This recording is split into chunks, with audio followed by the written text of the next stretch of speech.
Saudações a todos! Nós vamos buscar para nossa reflexão no livro Em Torno do Mestre, por Pedro Camargo Vinícius, um grande estudioso do Espiritismo, um grande divulgador do Espiritismo, um grande evangelizador, né? Que tivemos aí como esses grandes vultos da doutrina. Esse livro, por exemplo, foi escrito em 1939, né? Editado pela Federação Espírita Brasileira. Então, num dos capítulos, que ele faz um estudo profundo ali dos ensinamentos de Jesus, ele coloca tentação. Então, vamos lá. Primeiro ele coloca a primeira forma. Ele divide em formas, né? 3 formas. Primeira forma: se és filho de Deus, manda que estas pedras se tornem em pães, visto que tens fome. Resposta: não só de pão vive o homem, mas de toda palavra que sai da boca de Deus. Moralidade: a fraqueza da carne é uma das portas abertas às tentações. Por ela o diabo penetra, agindo com grande êxito. Esta porta denomina-se luxúria ou incontinência, gulodice ou intemperança, e tudo mais que se relaciona com as sensações físicas cuja sede é a matéria. É do domínio da carne sobre o espírito que se originam todos os vícios repugnantes, tais como o alcoolismo, a concupiscência, a gula, o tabagismo, a cocaínomania, né? E o que seria essa concupiscência, né? É aquele desejo intenso de bens, né, dos prazeres materiais. Então, tudo isso, Vinícius está nos colocando que são as tentações, são as sensações que residem dentro de nós mesmos. Embora seja o exterior que nos alcance, são fatos exteriores, são motivações exteriores, são chamados que vêm de fora, mas se nos alcançam é porque na nossa intimidade, né, ainda estão determinadas fraquezas que fazem com que nos sintamos tentados a determinados comportamentos, tentados a nos entregarmos a determinadas vontades, porque ainda predomina, quando isso acontece, é porque ainda predomina o domínio da carne sobre o espírito. Então, a carne fala mais alto. O que seria a carne falar mais alto? Porque, na verdade, não é o corpo que é fraco, não é a carne que é fraca, como muitas vezes se coloca. Na verdade, é o espírito que é fraco. Quando o espírito é fraco, ele se prende muito mais às sensações, porque ainda ele está mais voltado para o primarismo, para as sensações físicas, deixando de lado as aquisições e o burilhamento dos sentimentos. Então, a partir do momento que não se trabalha sentimentos, as sensações tomam conta e vive-se para satisfazer as sensações. E quando vivemos para satisfazer as sensações, estamos dando muito mais valor, muito mais ouvidos às necessidades da carne, às necessidades do corpo. Então, quando Vinícius divide aqui a primeira forma de tentação, pegou ali no Evangelho, né? Se és filho de Deus, manda que essas pedras se tornem pães, visto que tens fome, né? E qual foi o ensinamento aí? O ensinamento de Jesus. Não só de pão vive o homem, mas de toda palavra que sai da boca de Deus. Quer dizer, sai da boca de Deus, são linguagens figuradas. Temos que aprender a compreender a linguagem figurada largamente usada por Jesus, né? Boca de Deus, não teria sentido ao pé da letra, né? Então, não só de pão vive o homem, quer dizer, não só da matéria vive o homem, não só do alimento do corpo vive o homem, mas de toda palavra que sai da boca de Deus, ou seja, de todos os ensinamentos das leis divinas que nos regem. E continuando, o corpo, quando não dirigido pelo espírito, destrói-se a si mesmo através das continuadas sensações e exaltações a que se submete. Daí o dizer profundamente sábio do Mestre: aquele que muito quer gozar a vida, perdê-la-á. O que renunciar, porém, à vida por amor de mim, ganha-la-á, né? Então, quando o nosso corpo dirige o nosso espírito, aí que Jesus nos alerta, dizendo que quem quer gozar muito a vida, ou seja, se entregar muito aos prazeres, perderemos a vida, né? E perder a vida não significa deixar de existir ou coisa assim, né? Perder a vida, perder a oportunidade de uma vida proveitosa, né? Todas as moléstias têm origem nas fraquezas da carne, as quais levam o homem a transgredir constantemente as leis de higiene, leis naturais e por isso mesmo religiosas. A enfermidade é herança do pecado, reza o Evangelho.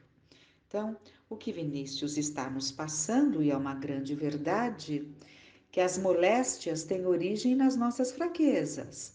Não tenhamos dúvida. Nós vamos achar que Deus criou as moléstias? Absolutamente, né? Absolutamente. As moléstias que nós vamos desenvolvendo na própria encarnação ou até trazendo de outras encarnações são moléstias desenvolvidas por nós por alguma razão, né? Aprendemos sempre que todas as vezes que ferirmos o outro, da mesma forma estamos ferindo a nós mesmos. Porque tudo que fazemos para o outro retorna para nós mesmos. Então, o que causamos no outro, aquilo vem em retorno a nós mesmos, alcançando especialmente, num primeiro momento, o nosso perispírito, que é o nosso corpo espiritual. E ele fica danificado. E aquele dano causado, que foi o que causamos no outro, virá à tona em algum momento no nosso organismo, né? Na mesma encarnação ou encarnação futura, num novo corpo, porque o molde, que é o perispírito, está com defeito, né? Então, essas questões são muito importantes compreendermos. Então, todas as moléstias, na verdade, têm origem nas nossas fraquezas, nas fraquezas da carne. Repetindo, as quais levam o homem a transgredir constantemente as leis de higiene. O que é transgredir as leis de higiene? Dá para entendermos, né, claramente que seriam esses abusos que cometemos, né? Cometemos ali causando determinadas doenças, inclusive as doenças sexuais, pela forma equivocada, pela forma descuidada, é, pela libertinagem que muitas vezes se busca, muitas vezes buscamos e acabamos ali desenvolvendo uma série de doenças porque estamos transgredindo as leis de higiene, que são as leis naturais e por isso mesmo religiosas. E quando ele fala religiosas, ele não está falando do templo que você frequenta, né? Ele está falando aqui do sentimento de religiosidade que as religiões nos ajudam a desenvolver. Sempre compreendendo isso, né? Porque não é fora da igreja não há salvação. É fora da caridade não há salvação. Então, porque o que importa realmente é o que fazemos, a importância que o outro tem para nós. Então, é o sentimento de religiosidade íntimo que deve nos pautar a vida, pautar as nossas vidas. E devemos, sim, devemos, como não, buscarmos um local que nos ajude a frequentarmos realmente uma religião, porque nos ajuda, assim como nós podemos nos alfabetizar em casa, claro, aos autodidatas que se alfabetizam sozinhos e vão longe e não precisam de professores, de mestres, mas a grande maioria precisa. Assim como nós precisamos também de um local religioso que nos ajude a implantar em nós o sentimento de religiosidade. Não é isso? Mas, continuando aqui, a matéria não raciocina, não tem inteligência nem discernimento. É sede apenas de sensações. Do abuso dessas sensações, porque vejam, absolutamente não se condena as sensações, tanto que Deus colocou em todas as nossas necessidades fisiológicas, Ele colocou o prazer. Pensa em todas as nossas necessidades fisiológicas e perceberemos que nos traz prazer, bem-estar, né? Então, o problema não está nas sensações, né? Pense na nossa língua, né? No que temos nela ali que facilita sentirmos os gostos, os sabores, depurarmos ali as nossas preferências. Então, tudo isso é dentro do campo das sensações e com certeza de uma forma muito natural, porque senão assim não seria, né? O problema, repetindo aqui, do abuso destas sensações nascem as exigências caprichosas da animalidade, as quais arrastam o homem ao pélago dos vícios e à voragem do crime. Como sair de tal situação? Então vamos lá. Então nós estamos estudando aqui a primeira forma de sermos tentados, né? Então recapitulando, ele fala que essa porta, que é a primeira porta, ele chama, recordando aqui o primeiro parágrafo, luxúria ou incontinência. É um grande problema quando nós não conseguimos nos conter, né? Gulodice. Então, são todas situações: luxúria, incontinência, gulodice, intemperança e tudo mais que está dentro das sensações físicas, né? Então, aqui ele vai falar como sair de tal situação, como dominar a carne, fechando assim ao diabo uma das portas por onde tantas vezes consegue levar a cabo seus malévolos intentos. Entendemos que o diabo, ele não está colocando como aquele ser aqui, ele não está falando daquele espírito que nos tenta. Porque espírito nos tenta nas tentações que já alimentamos. Essa dificuldade está em nós, esse mal está em nós, né? Então precisamos compreender bem os sentidos das palavras. Vence-se a carne, não lhe concedendo tanta atenção. Olha aí, vence-se a carne, quer dizer, as necessidades que a carne nos impõe, não lhe dando tanta atenção, não atendendo aos seus arrastamentos e caprichos, fortificando, enfim, o espírito com o pão do céu, que é a palavra de Deus, a verdade eterna, revelada ao mundo pelo seu Verbo humanado, Jesus Cristo. Então, vence-se a carne, não lhe concedendo tanta atenção, não atendendo aos seus arrastamentos e caprichos, fortificando, enfim, o espírito com o pão do céu, que é a palavra de Deus, a verdade eterna, revelada ao mundo pelo seu Verbo humanado, Jesus Cristo. Porque Jesus se fez carne, não é? Jesus se fez carne, ou seja, Jesus encarnou entre nós. Jesus é o Verbo encarnado. Então, a palavra de Deus, né, a verbalização do pensamento, da vontade do nosso Pai, nos chegou através de Jesus. Num primeiro momento, veio pela mediunidade de Moisés, as leis, os 10 mandamentos, né? Das leis que nos regem, os 10 mandamentos, mas veio Jesus e nos trouxe a lei do amor, né? E todas as suas explicações, a grandiosidade dos ensinamentos de Jesus, de Deus, nosso Pai. Não só de pão vive o homem, mas de toda a palavra que sai da boca de Deus. Eis de que os homens se esquecem, embevecidos como geralmente andam com os cuidados do corpo. Não só de pão vive o homem, mas de toda a palavra que sai da boca de Deus. Eis de que os homens se esquecem, embevecidos como geralmente andam com os cuidados do corpo. Os que só vivem da carne e para a carne ficam sujeitos às fraquezas da carne. O remédio é a palavra de Deus, é o pão do Espírito, pois este, como o corpo, também tem fome e tem sede. Necessidades estas que precisam ser satisfeitas. Fortalecer ao máximo o espírito, dando ao corpo tão somente o necessário para a sua conservação. Eis a chave com que se cerra para sempre uma das portas por onde o diabo, quer dizer, a tentação, costuma penetrar.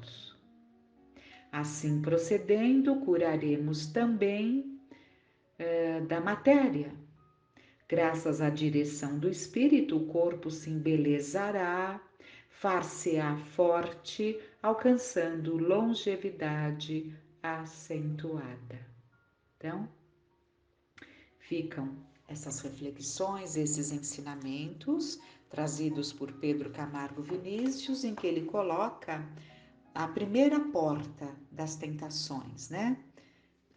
Daremos continuidade vendo a segunda forma, né? Então, que fiquemos em paz.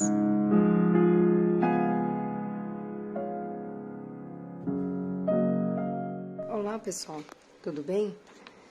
Vamos seguir com o nosso estudo do livro A Imensidão dos Sentidos, aprendendo a lidar com a sua mediunidade.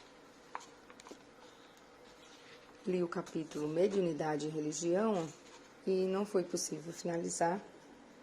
Fiquei na frase encarcerar consciências. Vou voltar um pouquinho para contextualizar. Então lhes disse: o sábado foi feito para o homem e não o homem para o sábado. Uma passagem de Marcos 2:27. Certamente as convenções são úteis ao interesse coletivo, mas as religiões não devem utilizá-las com o objetivo de tiranizar condutas ou encarcerar consciências. A finalidade da religião é levar as pessoas ao verdadeiro significado transcendental da existência, desenvolvendo nelas o sentimento de religiosidade. Essas arbitrárias regras moralizadoras têm feito prisões, destruído a alegria de viver de muitas criaturas, induzindo-as a fantasias e a alucinações a respeito do Criador e das criaturas. A atitude idólatra pressupõe que certas pessoas são seres divinos, outras não. Algumas estão acima das contingências humanas, providas de uma perfeição inatingível, mensageiras do alto, privilegiadas e infalíveis, enquanto que outras são subestimadas, incapazes e aparentemente desprovidas de valores inatos. Ao convertermos as criaturas em mito, supervalorizamos os outros e, em virtude disso, desvalorizamos nosso poder interior. Declaramos-nos impotentes para evoluir, ficando dependentes da boa vontade dos supostos eleitos. Por isso, o Espiritismo afirma que todas as criaturas são expressões divinas, vestindo temporariamente um corpo carnal, que esta faculdade, mediunidade, é inerente ao homem e, por consequência, não é privilégio de ninguém. e ainda nos orienta de forma lúcida em O Livro dos Médiuns sobre essa aptidão comum a todos. O que se deve fazer quando uma faculdade dessa espécie se desenvolve espontaneamente numa pessoa é deixar que os fenômenos sigam seu curso natural. A natureza é mais prudente do que os homens. A providência, aliás, tem seus planos e a mais humilde criatura pode servir de instrumento aos seus mais amplos desígnios. Livro dos Médiuns, segunda parte, capítulo 14, item 162. Jesus Cristo é idolatrado, sendo considerado Deus pelas religiões dogmáticas. Ao equipararem o Mestre com a divindade, colocaram-no fora de nosso horizonte existencial, tornando impossível seguir-lhe os ensinos e as atitudes iluminadas. Essas religiões acreditavam que a mediunidade era privilégio de santos, um título concedido pela generosidade celestial ou favoritismo da criação universal. Apoiadas no velho modelo antropocêntrico, filosofia que coloca o homem como centro do universo, elas nos alimentaram continuamente com a equivocada ideia de separação entre as pessoas e entre estas e a natureza. Essa visão dualista não é somente destrutiva, mas também elitista, transformando nosso relacionamento num jogo de poder ou luta de domínio, responsável que é por todo tipo de sectarismo, hegemonia, racismo, conflitos de castas e de sexo e outras tantas formas de isolamento, alienação e preconceito. Cristo tinha uma sensibilidade unificada, quer dizer, possuía uma visão cósmica de que todos estamos intrinsecamente ligados na teia dinâmica da vida providencial, quando afirmou: nesse dia compreendereis que estou em meu Pai, e vós em mim, e eu em vós. João 14, 20. Jesus sabia que, em germe, todos somos frutos iguais da paternidade divina, razão pela qual assegurou que poderíamos fazer as obras que ele fez e até maiores do que elas. Em João 14, 12. A autêntica religiosidade não quer restringir nossa liberdade, mas sim apresentá-la a nós. Ela nos inspira a naturalidade da vida, o espírito crítico, a perquirição filosófica, a racionalidade, levando-nos a entender a perfeita harmonia do universo. Igualmente, nos incentiva a viver a religião natural, em cuja ambivalência não se realiza nenhum culto exterior ou místico, nem existem privilégios ou concessões celestiais. A mediunidade é dom inato, um dos sentidos inerentes ao homem, recurso que o Pai nos concede para que possamos participar dos poderes sagrados da divina criação.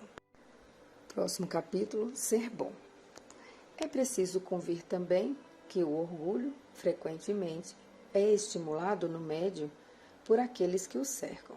Se tem faculdades um pouco transcendentais, é procurado e louvado. Crê-se indispensável e logo toma ares de suficiência e de desdém quando presta seu concurso. Segunda parte, Livro dos Médiuns, capítulo 20, item 228. Ser bom é olhar as coisas e as pessoas com os olhos do amor. A criatura que aprendeu a ver tudo com bons olhos consegue perceber que todas as ocorrências da vida estão caminhando para uma renovação enriquecedora. No universo, nada acontece que não tenha uma finalidade útil e providencial. As grandes dificuldades não significam castigos ou punições, mas caminhos preparatórios para se alcançar dentro, em breve, um bem maior. O bondoso é sustentado por sua autoconfiança e estimulado por um impulso forte e desinibido a fim de concretizar ou construir ações altruístas. Possui uma aura de vitalidade que reúne uma preciosa e rara combinação de ternura e destemor. A criatura bondosa domina a arte da sinceridade, pois, acima de tudo, é fiel consigo mesma. Por ter desenvolvido uma natureza benevolente, tem aspecto jovial e sociável, demonstra carinho pelas crianças, aprecia a fauna e a flora, enfim, gosta das coisas da natureza. Em sua relação com os outros, é uma boa ouvinte, sempre disposta quando pode ser útil, solidária e cordial. Há uma diferença entre bondade e desatenção às necessidades pessoais. Ser bom não é ter uma vida associada à autonegação ou autonegligência, nem mesmo ajustar-se obsessivamente às exigências e necessidades dos outros. Acima de tudo, o bondoso conhece e defende os próprios direitos, ou seja, sabe cuidar de si mesmo. Entretanto, cuidar de si não quer dizer eu antes de tudo, mas com certeza significa eu também. A expressão cuidar de si não deriva do egoísmo ou do orgulho, mas traduz o dever de amar a criatura que temos responsabilidade de amparar, nós mesmos. É preciso convir também que o orgulho, frequentemente, é estimulado no médium por aqueles que o cercam. Uma das características marcantes de nossa sociedade é fazer constantes solicitações e exigências às outras pessoas. Um indivíduo que aprendeu a ver com os bons olhos do amor tem a habilidade de não se deixar estimular orgulhosamente pelas pessoas que o rodeiam, porque aprendeu a amar ou a desempenhar sua tarefa na terra sem expectativas alheias. A incapacidade de dizer não posso, não concordo, não sei, não quero, acarreta ao ser humano a perda de controle da própria vida. Isso, no entanto, não significa que deva dizer não a tudo, mas ter o direito de responder com franqueza quando lhe perguntam se gostam ou não de alguma coisa. Em outras palavras, deixar o outro saber como ele se sente e pensa. Declarar de forma positiva e direta seus valores e propósitos é preservar sua dignidade e autorrespeito. Se uma pessoa não for capaz de pronunciar essa simples palavra não quando bem quiser, permitirá que outras pessoas a explorem sem parar, afastando-a daquilo que realmente pode e quer fazer. Aqueles que nos cercam podem nos levar a elogios desmedidos. Não se pode confiar nos aplausos. Eles podem ser retirados a qualquer momento. Não importam qual tenha sido o nosso desempenho passado. A inconstância é um vício peculiar da massa comum. Quando uma criatura cresce indispensável e logo toma ares de suficiência e de desdém, quando presta seu concurso, devia conscientizar-se de que com essa atitude não está ajudando os outros. O orgulhoso se precipita em satisfazer vontades caprichosas. O bondoso estimula a aprendizagem, porque sabe que é pelo caminho dos erros e acertos que vem o conhecimento e, por consequência, o crescimento espiritual. Aprender a ser uma pessoa saudavelmente generosa pode estar ligado a uma longa aventura na área da perseverança. Ser bom não quer dizer que devemos interferir ou ficar presos nos problemas dos outros. Muitos de nós ficamos envolvidos numa generosidade compulsiva, atos de bondade motivados por sentimentos de culpa, obrigação, pena e de suposta superioridade moral. Disse o divino amigo diante da população sofredora: tenho compaixão da multidão. Em Marcos 8:2. Para adquirir a dádiva do conhecimento das virtudes, é preciso elevar o entendimento e engrandecer o raciocínio com Jesus Cristo. Compaixão é um ato de elevada compreensão, em que reina a fidelidade consigo mesmo, o autorrespeito, o perdão e a bondade. Ser bom, em sua exata definição, é fazer escolhas ou tomar atitudes com compaixão, lançando mão da própria dignidade e, ao mesmo tempo, promovendo a dignidade alheia. Autopercepção. O espírito que se comunica por um médium transmite diretamente seu pensamento, ou esse pensamento tem por intermediário o espírito encarnado no médium? Resposta: é o espírito do médium que o interpreta, porque está ligado ao corpo que serve para falar, e é preciso um laço entre vós e os espíritos estranhos que se comunicam, como é necessário um fio elétrico para transmitir uma notícia ao longe, e no fim do fio, uma pessoa inteligente a recebe e a transmite. Livro dos Médiuns, segunda parte, capítulo 19, item 223. Para cooperarmos convenientemente na mediunidade, a serviço do bem maior, devemos, acima de tudo, ser auxiliares do plano astral. Os médiuns não precisam tomar uma postura de absoluta imobilidade, esperando a manifestação das personalidades desencarnadas, como se fosse um boneco suspenso por fios presos nas mãos de um especialista na arte dramática. Eles, de fato, participam efetivamente, pois são intermediários, visto que recebem, processam, interpretam e transmitem pensamentos, ideias, sensações auditivas ou visuais. Nas tarefas medianímicas, os sensitivos devem ter como base imprescindível a intuição e a inspiração, provindas do reino da alma. Porém, não podem desconsiderar as sensações do próprio veículo físico para que haja um desenvolvimento integral e harmonioso da mediunidade.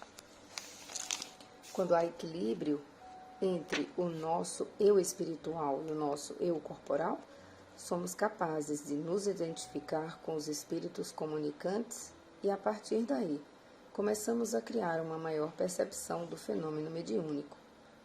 A vida é energia organizadora e o corpo denso é uma de suas inúmeras expressões. É tão importante termos uma clara consciência da fonte divina de onde provêm as nossas sensações transcendentais, como também sermos sensíveis às nossas sensações corporais, por mais simples e corriqueiras que possam parecer. Em nós, tudo é sagrado, desde a ação mais comum de comer ou caminhar, até o ato mais elevado de amor ao Criador. A autopercepção é o somatório de todas as impressões internas e externas ao mesmo tempo. Através dessa sensação generalizada, a criatura entra em contato com si mesma, podendo traduzir com certeza se é sua ou não a emoção registrada e de onde ela se origina. Esse exercício constante nos leva a uma conscientização extrasensorial e, consequentemente, a diferenciar ou desvendar as diversas energias que circulam em nossa volta. Quando não sabemos distinguir nossas impressões ou emoções, ficamos à mercê das mais diversas ondas magnéticas, como se estivéssemos oprimidos por um mundo desordenado. A forma física é a condensação do corpo perispiritual. O sistema nervoso é a conexão do corpo astral à matéria e tem como função sensibilizá-la. Portanto, os nervos são elos sutis entre esses dois corpos. Neste corpo espiritual é que ocorrem as mais tênues sensações da alma humana. Sensibilidade é o nome que se dá à capacidade de perceber as conexões entre o mundo interior e o exterior. A mente é a base do processo das comunicações espirituais, mas não podemos nos esquecer de que, além de registrar sentimentos, ideias e pensamentos da espiritualidade, ela igualmente se manifesta através de uma linguagem corporal. Querendo ou não, toda criatura é uma unidade enigmática. Corpo e alma são coisas intimamente interligadas. Nada acontece em uma dessas partes sem que a outra não seja afetada. Nos indivíduos plenamente desenvolvidos não existe conflito entre corpo e alma, pois descobriram que seu instrumento físico é uma extensão do seu espírito. Coração e razão decidem e agem lúcidos e unidos amorosamente. A linguagem corporal é lida por meio das sensações que emergem de nossa intimidade e se expressam diretamente no corpo somático. Essas expressões, essas sensações, nos transmitem informações importantes sobre nós mesmos, fazendo-nos usar expressões verbais peculiares. Vejamos alguns exemplos. Quando a criatura se desenvolve e amadurece, dizemos que ela caminha sobre as próprias pernas. A intransigente chamamos de cabeça dura, a insensível de coração de pedra, a mesquinha de mão fechada, a fingida de olhos apertados e a inflexível de perna de pau. A frase de todo o coração quer dizer compromisso profundo, e ir ao fundo do coração é o mesmo que atingir o âmago de uma questão. Também é comum usarmos as expressões manteve a cabeça erguida quando uma pessoa se autorresponsabilizou por seus atos e atitudes e ficou aos pedaços quando perdeu alguém que muito amava. As emoções causam reações físicas, ou seja, movimentos ou impulsos internos que, por sua vez, produzem um efeito externo. Nossas crenças inadequadas podem ter nos levado a colocar uma forte linha divisória entre corpo e alma. Acreditávamos que o corpo nada tinha a ver com a alma. Na atualidade, sabemos que para alcançarmos a plenitude das forças espirituais, é necessário ampla percepção de nossa unicidade, a natureza humana e a transcendental. À medida que a criatura se desenvolve e cresce rumo ao amadurecimento, vai dispondo de uma sensibilidade cada vez mais aguçada ao meio em que transita.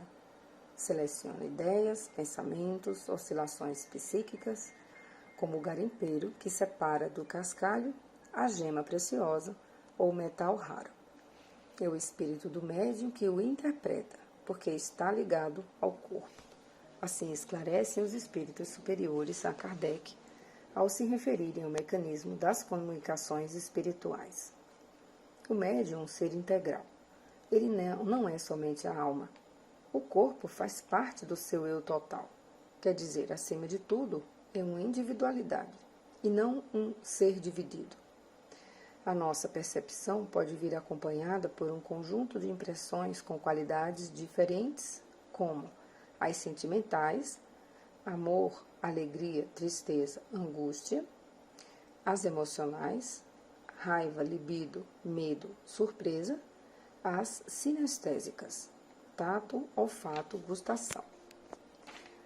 Para conseguirmos uma comunicação plena com a própria intimidade e com os outros, seja nas relações sociais, profissionais, afetivas ou mediúnicas, é necessário que o corpo e a alma estejam em perfeita sintonia. Quanto mais autoobservação fizermos, mais poderemos avaliar as energias das coisas e das pessoas, dentro e fora de nós. Muita gente guarda velhas crenças que valorizam mais o intelecto e desprezam quase que totalmente as sensações. Só através de uma observação lúcida é que poderemos recolher maiores registros do mundo invisível, a fim de colaborarmos com eficácia nas oficinas da espiritualidade maior. O instrumento físico é a parte mais densa da alma. Em realidade, é um indispensável assistente nos transes transcendentais. Ele pode ser comparado a um fio elétrico para transmitir uma notícia ao longe. Vamos ter que ficar por aqui. Boa semana a todos.